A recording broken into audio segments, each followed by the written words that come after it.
రాయచోటి మత సామరస్యానికి ప్రతీక అని మంత్రి రాంప్రసాద్ రెడ్డి చెప్పారు. ఇక్కడి ప్రజలు కలిసిమెలిసి జీవిస్తున్నారని, కొందరు అల్లరి మూకల వల్ల ఇటువంటి సంఘటనలు పునరావృతమయ్యాయని అన్నారు. ఒక వర్గానికి కానీ ఒక కులానికి కానీ కొమ్ము కాయకుండా నిజంగా అల్లర్లకు పాల్పడిన వారిపై చర్యలు తీసుకోవాలని అధికారులకు మంత్రి సూచించారు. ఒక వర్గాన్ని టార్గెట్ చేయడం ఈ ప్రభుత్వం లక్ష్యం కాదని అన్నారు.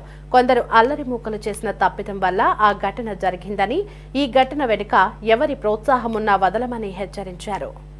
ఒకరు భోజనాలకు ఏర్పాటు చేసుకోవడం కానీ, రైతులు పండించిన పంటలను ఇక్కడ మైనార్టీ సోదరులు కొనడం కానీ, ఏ విషయంలో కూడా ఒకరికొకరు తీసిపోకుండా ప్రేమానురాగాలతో ఇక్కడ కలిసి సహజీవనం సాగించడం జరుగుతూ ఉంది. కొందరు రాజకీయంగా అనుకోండి అల్లరిమూకల వల్ల అప్పుడప్పుడు ఇలాంటి సంఘటనలు పునరావృతం అవుతూ వస్తున్నాయి. రాయచోట్లో ఈరోజు ఇక్కడ రాష్ట్ర ప్రభుత్వం చిత్తశుద్ధిగా రాజకీయాలకు అతీతంగా ఒక వర్గానికి కానీ, ఒక కులానికి కానీ, ఒక మతానికి కానీ కొమ్ము కాయకుండా నిజంగా ఎవరైతే తప్పు చేసింటారో వాళ్ళను శిక్షిస్తారే తప్పక మా స్వార్థాల కోసం వేరే వాళ్ళను బలి చేయడం ఈ ప్రభుత్వం యొక్క లక్ష్యం కాదు.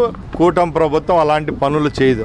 ముఖ్యంగా ఆ రోజు సంఘటన విషయానికి వస్తే అక్కడ ఉన్న కొందరు అల్లరిమూకలు చేసిన తప్పిదం వల్ల ఆ సంఘటన జరిగింది. జరిగిన తర్వాత గత ప్రభుత్వాల్లో లాగా కాకుండా ఇప్పుడు సమన్వయంతో పోలీస్ సిబ్బంది అయితేనేం, రెవెన్యూ సిబ్బంది అయితేనేం సంఘటనా స్థలానికి పోవడము, అక్కడ అల్లరిమూకలను చెదరగొట్టడము, ఎవరైతే ఆ సంఘటనలో పాల్గొంటారో వాళ్ళని అరెస్ట్ చేయడం జరిగింది.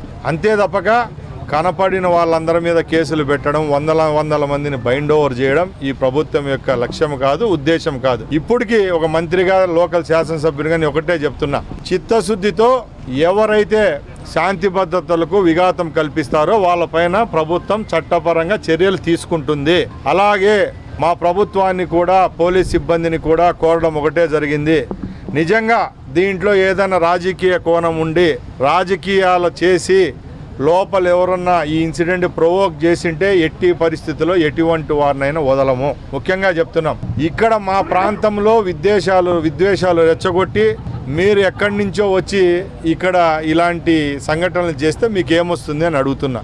మీ వల్ల కాదు, మీ తాతల వల్ల కూడా ఇక్కడ మత సామరస్యాన్ని చెరగొట్టడం మీ వల్ల కాదు. రేపు రాబోయే కాలంలో కూడా సోషల్ మీడియాలో వ్యంగ్యాస్త్రాలు, అలాగే నాయకుల పైన, పోలీసుల పైన, కలెక్టర్ల పైన ఎవరైతే అవాకులు చవాకులు పేలుతున్నారో, తప్పుడు ప్రవచనాలు పలుకుతున్నారో అలాంటి వాళ్ళపైన కూడా ఇప్పుడే కలెక్టర్కు, ఎస్పీ గారికి చెప్పడం జరిగింది. తప్పకుండా చర్యలు తీసుకుంటాం. సైబర్ యాక్ట్ కింద మీరు చూస్తున్నారు 9 నెలల నుంచి ఈ రాష్ట్రంలో ఎవరైతే గత ప్రభుత్వంలో ఈ ప్రభుత్వం ఏర్పాటైన తర్వాత సోషల్ మీడియాను వేదికగా చేసుకొని అధికారులపై, రాజకీయ నాయకులపై కక్ష గట్టి తప్పుడు ప్రచారాలు చేస్తున్నారు. వాళ్ళందరూ జైల్లో కటకటాల పాలై ఊసలు లెక్క పెడుతున్నారు. రాయచోటి ఘటనలో కూడా ఏ పార్టీ వారైనా కూడా, ఒక పార్టీ అని కాదు, సోషల్ మీడియా వేదికగా చేసుకొని ఈ వారం రోజుల్లో ఈ గలాటాలను, మత సామరస్యాన్ని దెబ్బతీసే విధంగా పోస్టులు పెట్టారు.